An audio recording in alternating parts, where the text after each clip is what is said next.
Halo untuk Anda. Oke, langsung aja ya kita mulai pembahasan mendalam kali ini. Sesuai permintaan Anda nih, kita fokus ke satu hal spesifik dari kutipan buku Leigh Lowndes, How to Talk to Anyone. Gimana sih caranya biar suara kita kedengeran lebih menarik gitu, lebih semangat pas lagi di telepon? Sumbernya jelas ya, dari kutipan buku itu. Misi kita hari ini, ya kita bedah tips-tips praktisnya buat ningkatin suara kita di telepon. Oke, yuk kita gali. Nah, ini menariknya ya. Telepon itu kan sebagai medium, dia mengubah cara kita komunikasi. Banget malah. Anda kehilangan semua tuh, isyarat visual, senyum, anggukan, kontak mata. Hilang semua. Akibatnya apa? Ya lawan bicara cuma modal suara Anda buat nebak segalanya. Antusiasme Anda, ramah enggaknya, bahkan kompeten atau enggak. Sumber kita ini nyebutin fakta penting loh. Energi suara kita itu bisa turun, katanya sih sampai 30% lewat telepon. Artinya, ya kita harus aktif gitu. Kompensasi kehilangan ini lewat suara. Mesti diusahain. Nah, itu dia poin pentingnya. Di buku ini ada contoh menarik soal Rani, agen tiket. Kalau di telepon, suaranya tuh kaku, singkat gitu. Tapi pas ketemu langsung, Rani ini ternyata orangnya ramah banget, hangat. Terus gimana caranya biar nggak beda jauh gitu? Nah, buku ini bilang kita perlu secara sadar menerjemahkan bahasa tubuh kita, senyum, semangat ke dalam suara. Katanya malah perlu sedikit dilebih-lebihkan biar energinya tuh nyampe ke seberang sana. Betul, betul. Karena suara jadi satu-satunya wajah Anda kan di telepon. Udah kehilangan isyarat visual, ditambah penurunan energi tadi, makanya modulasi suara, variasi nada, penekanan kata, cepat lambatnya ngomong, itu jadi penting banget, kunci malah. Tanpa usaha sadar ini, ya Anda bisa kedengaran datar atau kayak nggak peduli gitu.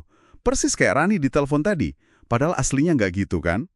Ini bukan cuma soal kedengaran enak, tapi fundamental biar pesan sama kepribadian kita nyampe utuh gitu. Masuk akal, masuk akal. Terus buku ini juga ada trik yang kedengarannya simpel banget ya.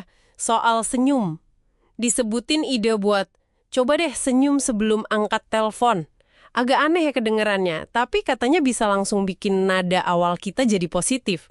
Oh, itu bukan sekedar sugesti loh, ada dasar fisiknya. Jadi waktu Anda senyum, bentuk rongga mulut kan berubah ya. Nah, pita suara itu agak keangkat sedikit.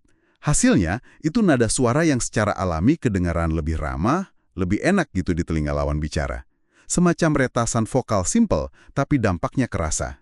Wah, menarik. Terus ada lagi nih, soal pakai nama lawan bicara. Namanya name shower. Idenya tuh kita pakai nama mereka lebih sering di telepon dibanding kalau lagi ngobrol tatap muka. Saya jadi mikir, emang seberapa besar sih efeknya nggak jadi aneh atau kayak maksa gitu kalau keseringan nyebut nama? Pertanyaan bagus. Ya, tentu ada batasnya ya, jangan berlebihan juga. Tapi tujuannya itu buat ngelawan sifat telepon yang cenderung impersonal, dingin gitu. Nyebut nama secara berkala, itu kayak ngasih sentuhan verbal atau semacam kontak mata tapi lewat suara.